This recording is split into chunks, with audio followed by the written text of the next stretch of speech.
मेरा बदन पूरा भरा हुआ है।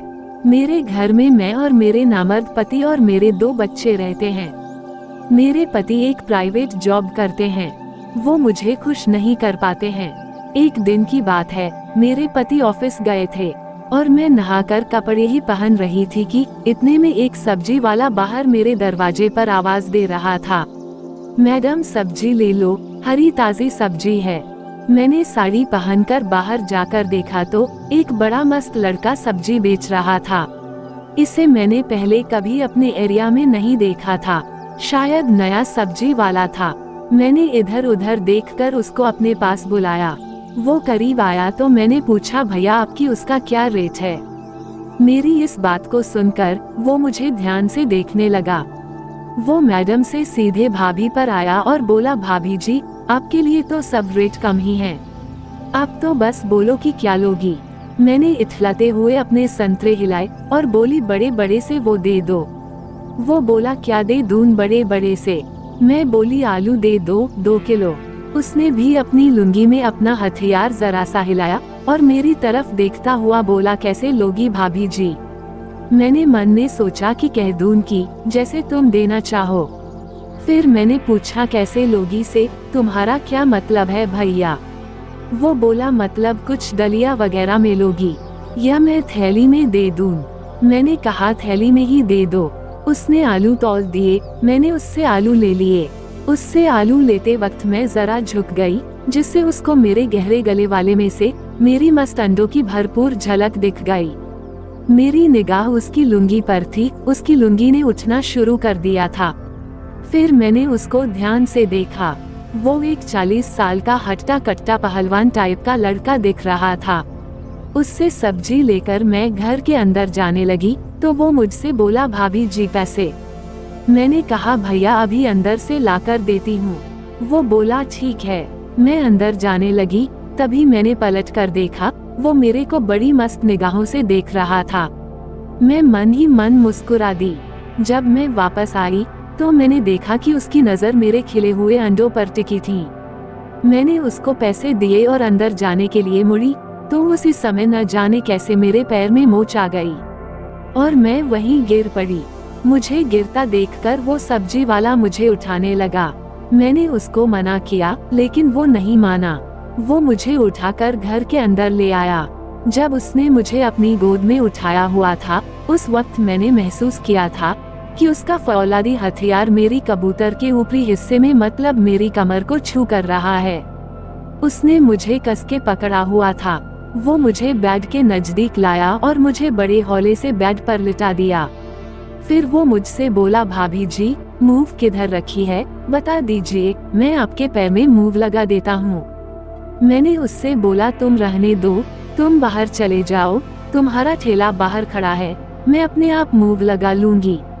वो बोला, नहीं आपको दर्द है, मैं आपको इस हालत में ऐसे छोड़कर नहीं जा सकता। मेरे ठेले की चिंता आप ना करें। मेरे कई बार मना करने के बाद भी वो खुद से सामने की टेबल पर रखी मूव उठा लाया और मेरी कपड़ों को थोड़ा ऊपर करके पैर में मूव लगाने लगा। उसके हाथों में बड़ी नफासत थी। मुझे थोड़ा अच्छा लगने लगा। उसके हाथों से थोड़ी ही देर में मुझे आराम मिल गया और मैं पैर फैला कर लेट गई। वो अब और भी अच्छे से मेरे पैर की मालिश करने लगा। थोड़ी देर में मैंने महसूस किया कि वो कपड़ों को कुछ और ऊपर कर रहा था। अब वो अपना हाथ मेरी चिड़िया तक ले जा रहा। मैं आंखें खोलकर उठकर बैठ गई। पहले तो मैंने सोचा कि शायद ये मालिश से भी कुछ आगे बढ़ेगा, तो हो सकता है कि आज मुझे शांति मिल जाए। मैं उसकी सीनों को देखकर बड़ी प्यासी हुई जा रही थी। साथ ही मेरा दिमाग काम करने लगा था कि कैसे भी करके इसे फंसाना ही है। ये मुझे मस्त छेड़ सकता है। मैं मन ही मन खुश हो रही थी कि अगर आज ये सेट हो गया तो आग शांत हो जाएगी, जो आज तक मेरे पति नहीं कर पाए थे। मैंने उससे कहा, ये क्या कर रहे हो? तो वो बोला, भाभी जी मैं मालिश कर रहा हूँ। मैं बोली, मोच तो नीचे वाले हिस्से में आई थी, तो तुम ऊपर क्यों मालिश कर रहे हो? वो बोला, अरे मोच को मालिश करने के बाद पूरे पैर को अच्छे से मालिश करना पड़ता है, नहीं तो दर्द नहीं जाएगा। मैं बोली, तुम रहने दो, अब जाओ। मुझे लगता है कि तुम कुछ ज्यादा ही मुझे फुसला रहे हो। वो बोला, नहीं भाभी जी, मैं आपके चोट की मालिश कर रहा हूँ। मैंने उसे उकसाया, कहीं तुम मुझे अकेली पाकर मेरे साथ कहानी सुनने में मजा आ रहा हो तो चैनल को सब्सक्राइब जरूर करें। मैंने उठने की कोशिश की और अपना पल्लू ढलक जाने दिया। मैं देख रही थी कि उसका हथियार फूलने लगा था। वो मेरी गुब्बारों की तरफ देखकर बोला, अगर आप मुझसे कुछ गलत काम करने के लिए कहेंगी तो मैं जरूर कर दूंगा। वैसे आप अपनी गुब्बारे दिखाकर मुझे भड़का रही हैं। मैंने पूछा, गुब्बारे मतलब? वो मुझसे बोला, भाभी जी गुब्बारे नहीं समझती हो। ये कहते हुए उसने अपना एक हाथ मेरे सीने से लगाकर मुझे गिरा दिया। अब मैंने नाटक करना शुरू किया। ये क्या कर रहे हो तुम, इधर से चले जाओ तुम। वो बोला, एक तो तेरे लिए इतनी मेहनत की और बिना कुछ दिए बोल रही हो कि अब जाओ।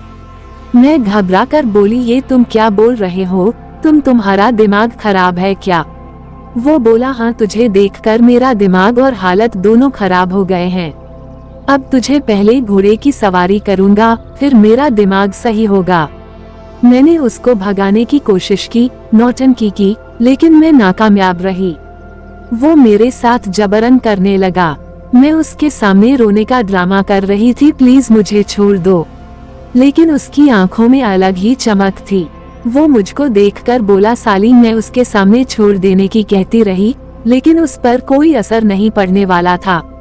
उसने एक झटके में मेरी चिड़िया का घोंसला भी फाड़कर अलग कर दिया।